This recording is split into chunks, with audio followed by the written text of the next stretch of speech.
এ রাজ্যে তৃণমূল কংগ্রেস ক্ষমতার অলিন্দে থেকে সবকিছুকেই যে বৈধ বানিয়ে দিয়েছিল তা আরও একবার প্রমাণ হয়ে গেল। শিক্ষাঙ্গনের পবিত্রতা, শিশুদের ভবিষ্যৎ সবকিছুকে বুড়ো আঙুল দেখিয়ে একটি প্রাথমিক স্কুলের জমি দখল করে গড়ে তোলা হয়েছিল তৃণমূল কংগ্রেসের যুব সংগঠনের পার্টি অফিস।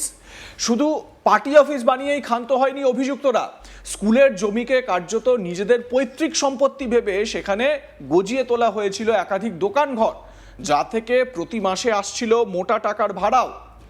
কিন্তু এই গোটা ঘটনার চেয়েও যা সবচেয়ে বেশি চাঞ্চল্যকর এবং নজিরবিহীন তা হলো এই অবৈধ নির্মাণ ভাঙতে এখন খোদ রাজ্য প্রশাসনের দ্বারস্থ তৃণমূলেরই এক প্রধান জেলা শাসকের দরজায় কড়া নেড়েছেন তিনি। দাবি তুলেছেন যোগী আদিত্যনাথের রাজ্যের স্টাইলে বুলডোজার থেরাপি চালানোর। রাজনীতির হাওয়া বদলাতেই এখন পাশা উল্টে গিয়েছে। সরকার বা রাজনৈতিক সমীকরণের পরিবর্তনের ছোঁয়া লাগতেই সুর বদলেছেন খোদ তৃণমূল পরিচালিত গ্রাম পঞ্চায়েত প্রধান। তিনি নিজেই এখন এই অবৈধ নির্মাণের বিরুদ্ধে সবচেয়ে বড় যোদ্ধা সেজে ময়দানে নেমে পড়েছেন। প্রধান স্পষ্ট ভাষায় জেলা শাসকের কাছে লিখিত আবেদন জানিয়ে বলেছেন, সরকারি আমিন পাঠিয়ে স্কুলের জমি সম্পূর্ণ মাপা হোক এবং বিদ্যালয়ের ওই জমির উপর যে যুব তৃণমূলের কার্যালয় ও বেআইনি দোকানঘর দাঁড়িয়ে আছে তা যেন উত্তরপ্রদেশের কায়দায় বুলডোজার দিয়ে গুঁড়িয়ে দেওয়া হয়।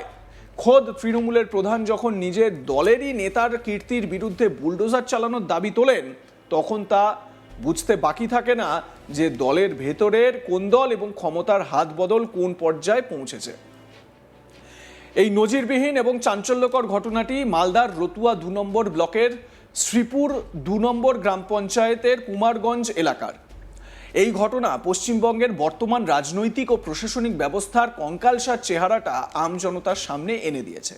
অভিযোগ, ওখানকার কুমারগঞ্জ নিম্ন বুনিয়াদী প্রাথমিক বিদ্যালয়ের প্রাঙ্গণে থাকা প্রায় ২৭ শতক সরকারি জমি গায়ের জোরে দখল করে নেওয়া হয়েছে। আর এই জমি জবরদখল করে সেখানে যুব তৃণমূলের জাঁকজমকপূর্ণ পার্টি অফিস ফাঁদা হয়েছে। দেখুন কীরকমভাবে এই জমি, সরকারি জমি, স্কুলের জমি দখল করে পার্টি অফিস তৈরি করা হয়েছে। দেখুন সেই ভিডিওটা।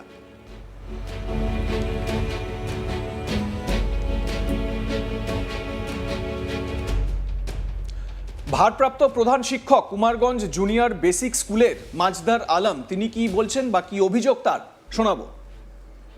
আমাদের যে স্কুলের বর্তমান অবস্থান, সেখান থেকে ২০০ মিটার দূরে একটা আমাদের জায়গা আছে, যেটা মানে প্রথমে RS খতিয়ান বলে ছিল ৫৭ শতক, হ্যাঁ, যেটা হচ্ছে ১০৯-এর বাটা ১৭০৫ আর ১০৯-এর বাটা ১৭০৬।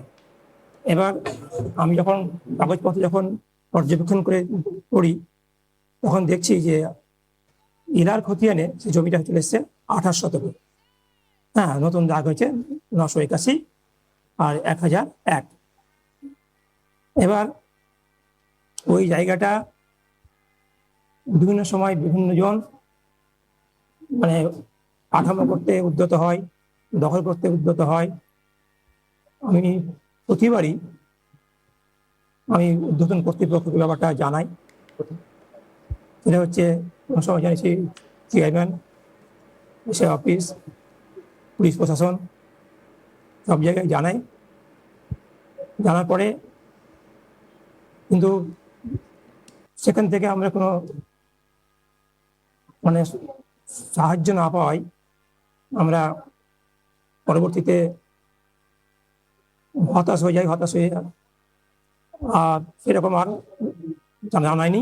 কিন্তু তবুও জানিয়েছি যে ২০০০ টাইমগুলো বলছি, আমরা ২০১৭, ২০১৬, ২০২২, ২০২৩ জানিয়েছি। আমাদের একটা আবেদন ছিল যে জমিটা কি করে ৫৭ থেকে ২৮ হলো। আমরা জেনেছি আমাদের যে প্রাইমারি বোর্ডে BLO, SI অফিস, তারপরে হচ্ছে ঘুরিয়া থানা, সব জায়গায় বিভিন্ন সময় জানানো হয়েছে। এখনো জায়গাটা বেদখল হয়ে আছে এবং যেহেতু ডিমার্কেশন নাই, মাপা হয়নি, কতখানি কি হয়েছে ওটা আমরা ঠিকভাবে বলতে পারছি না। আমরা এই জন্য আমরা আবেদন করেছিলাম যে জায়গাটার মানে ডিমার্কেশন করে জায়গাটা যদি দখলমুক্ত করা যায় তাহলে আমাদের ভালো, কারণ আমাদের স্কুলে যেমন কিচেন গার্ডেন, বাচ্চাদের খেলাধুলা বা যেহেতু জায়গাটা ডিপিএসসি জায়গা, ডিপিএসসি যদি আরো কোনো বেটার কোনো পরিকল্পনা থাকে স্কুলের সাথে সেখানে করতে পারে। এদিকে যিনি এখন মানে কার্যত সাফাই দিচ্ছেন নিজের সপক্ষে বা নিজে এখন যোদ্ধা সাজার চেষ্টা করছেন দুর্নীতিবাজদের বিরুদ্ধে, সেই তৃণমূল গ্রাম পঞ্চায়েত প্রধান আনিকুল হক কি গাইছেন নিজের সাফাইয়ে, শুনুন। আমার অভিযোগ যে স্কুলের যে জমিগুলো, স্কুলের জমির উপরে অনেকগুলো বিল্ডিং আছে এবং অফিস ঘর করে রেখেছে। তার জন্য আমি বিএলওর অফিসে বা ডিএলওর অফিসে কমপ্লেন করেছি। বিএলওর অফিস চিঠি করেছেন 14 তারিখে আপনার সম্ভবত মাপযোগ হবে, সেটা দেখবে যে সত্যিকারই সে সরকারি জমিতে সেই বিল্ডিংগুলো আছে নাকি।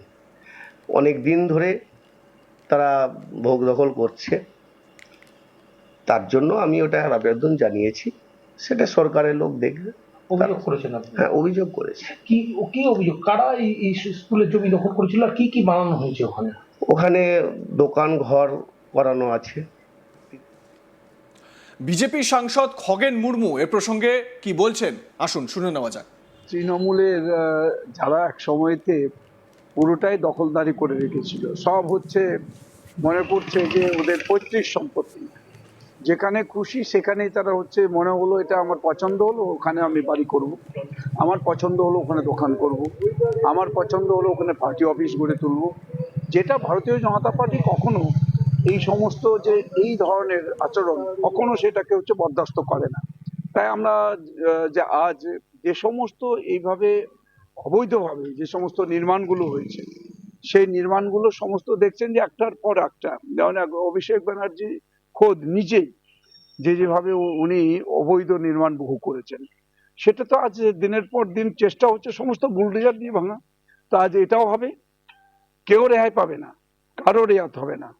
যারা এই সমস্ত করেছেন সে যত বড়ই সে তৃণমূলের নেতাই থাকুক, যেটা আজকে অন্যায় এবং অবৈধ যে নির্মাণগুলো হয়েছে, যেখানে দখলদারি হয়েছে, সমস্ত হচ্ছে ওগুলো সব হচ্ছে সরকারি সম্পত্তি। পরিস্থিতি এতটাই বেগতিক যে এই ঘটনায় নিজের পিঠ বাঁচাতে কার্যত বাধ্য হয়ে সুর মেলাতে হয়েছে জেলা তৃণমূলের বর্ষিয়ার নেতা কৃষ্ণেন্দু নারায়ণ চৌধুরীকে, শুনুন।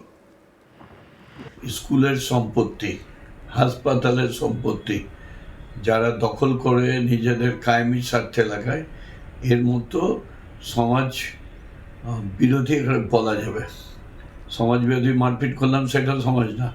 স্কুল থেকে শিশুরা তৈরি হয়, স্বাস্থ্যকেন্দ্র থেকে সুস্বাস্থ্য পায়। এটা যদি কেউ দখল করার চেষ্টা করে, সেটা সরকার আছে, আইন আছে, তার বিরুদ্ধে যথাযথ ব্যবস্থা হবে। লাইক কমেন্ট শেয়ার করে আপনাদের মতামত জানাতে ভুলবেন না। দেখতে থাকুন আজ তাক বাংলা, সাবস্ক্রাইব করুন আমাদের ইউটিউব চ্যানেল।